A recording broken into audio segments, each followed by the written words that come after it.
Lorsque j'étais directeur à la Banque centrale, j'étais désigné comme membre de la cellule d'appui au comité de coordination économique et financière, justement Ousmane Kaba et moi.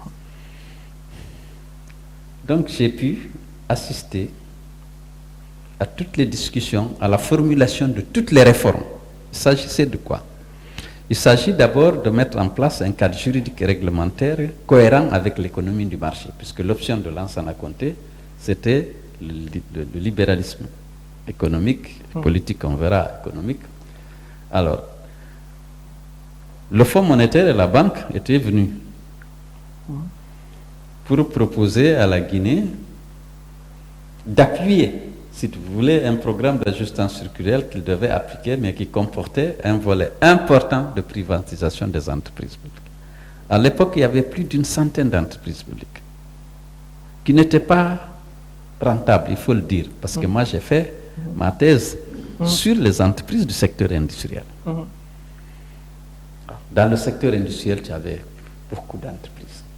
Je commence à Kassa, l'huilerie de Kassa, l'huilerie de Dabola, l'usine de jus de fruits de Cancan, la briqueterie de Cancan, la briqueterie de Koboya, Fruita Guinée, Sogireps, Société guinéenne de réchappage des pneus, Société nationale, Entreprise nationale de tabac et aliments, ANTA, l'usine des meubles de Symphonia, je ne veux pas vous ennuyer avec tout. Il y avait plus de 100 entreprises qui avaient des problèmes et qui absorbaient les faibles ressources fiscales que la Guinée tirait du secteur minier par les subventions. Il y avait les entreprises maintenant du commerce, les ERC, les entreprises régionales du commerce, les pharmacies d'État, tout était État. Ils ont dit laisser au secteur privé le soin de faire ça. Il faut que l'État s'investisse dans la santé, l'éducation, les routes, les pistes rurales et les ressources que vous avez avec l'appui des partenaires techniques et financiers, vous allez changer la Guinée, vous allez la développer. Le secteur privé peut importer du riz, de l'huile, tout était importé par les entreprises d'État. Droguerie, c'était les savons. Diversement, c'était les marchandises, les aiguilles, les allumettes. Tout était entre les mains de l'État à travers les entreprises. Et puis avec les coulages qu'il y avait dans les entreprises, tout ce que l'État avait comme recette était absorbé par ces entreprises publiques, par les subventions. Alors, on se dit que les matières premières coûtaient beaucoup à l'État, c'est ça? Non, mais attends, toutes les entreprises Importex avaient le monopole d'importation de tout. Il n'y a pas de commerce privé. À partir de 1976, le président Sékou Touré a décidé de supprimer complètement le commerce privé. Le commerce transfrontalier qui était mené par quelques autres, c'était du trafic, c'était de l'illégalité. Si on te prend, on confisque les marchandises. Donc, sur le plan économique, c'était rationnel. Prenez les ressources perdues dans la subvention des entreprises pour investir dans les infrastructures, pour investir dans l'éducation, pour investir dans la santé, le développement rural, l'hydraulique villageoise, l'hydraulique urbaine de l'eau dans les villes. Et vraiment, c'était cohérent. Et le gouvernement a accepté. J'étais loin d'être membre du gouvernement. J'étais jeune directeur à la Banque centrale, mais j'ai participé aux négociations avec les partenaires. Et c'est ainsi qu'on a fait les écoles Africof. On a créé les centres de santé. On a fait les programmes, le PDU, les pistes rurales, le génie rural. Il y a eu, les ressources sont allées vers ça. On a fait évoluer la Guinée. Donc lorsque les gens disent qu'on a bradé ces entreprises, et je connais dans quel état elles étaient et combien de ressources, combien de fois elles absorbaient des ressources, je trouve que c'était une sage décision de mon point de vue. Je suis libéral, bien sûr, mais je sais que le marché a approvisionné.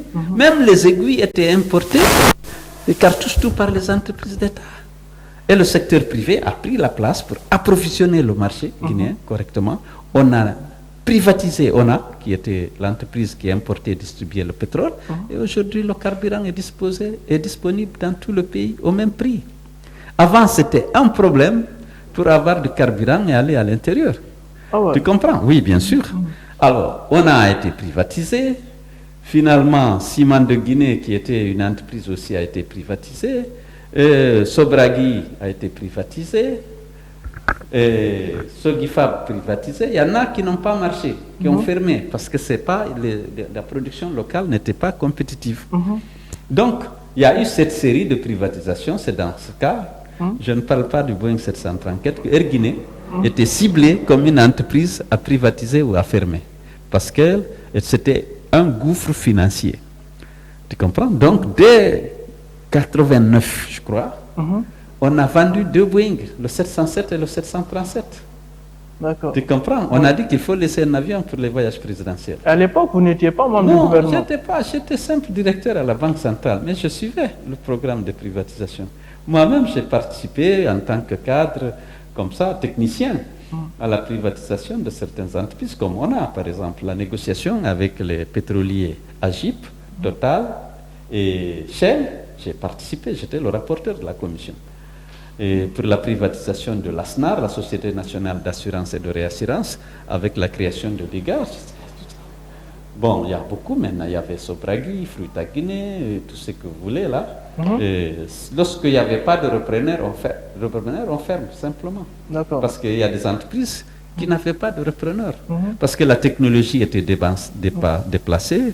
Vous prenez la conserverie de Mamou, l'usine de petit outillage de Mamou, la scierie de Nyandang ou de Zérékouré, l'usine de Kenkina de Sérédou, il n'y avait pas de repreneur, ils l'ont fermé. Vous comprenez? Donc, cette série de privatisations a été menée. Mais après, on a senti le changement, ça a libéré les ressources fiscales de la Guinée et qui ont été investies dans l'éducation. Au moment où Conté est arrivé au pouvoir, il y avait 26% seulement des enfants en âge d'aller à l'école qui allaient. Et lorsqu'ils partaient, rappelez à Dieu, c'était 76%. Tu comprends? On a construit des écoles partout, on a fait des pistes rurales partout. Vous savez, de Dalaba, par exemple, à Tougué, c'est le génie rural. On a équipé le génie rural, ils ont fait ça, et partout ailleurs. Et on a construit des centres de santé, des écoles, et des choses. Et il y a eu quelques progrès parce que les ressources qui étaient absorbées par les subventions aux entreprises ont été libérées pour faire ça. Voilà un peu la philosophie. Lorsque j'entends dire que ça a été une mauvaise politique, on a vendu, c'est parce que les gens ne connaissaient pas l'état de fonctionnement des entreprises.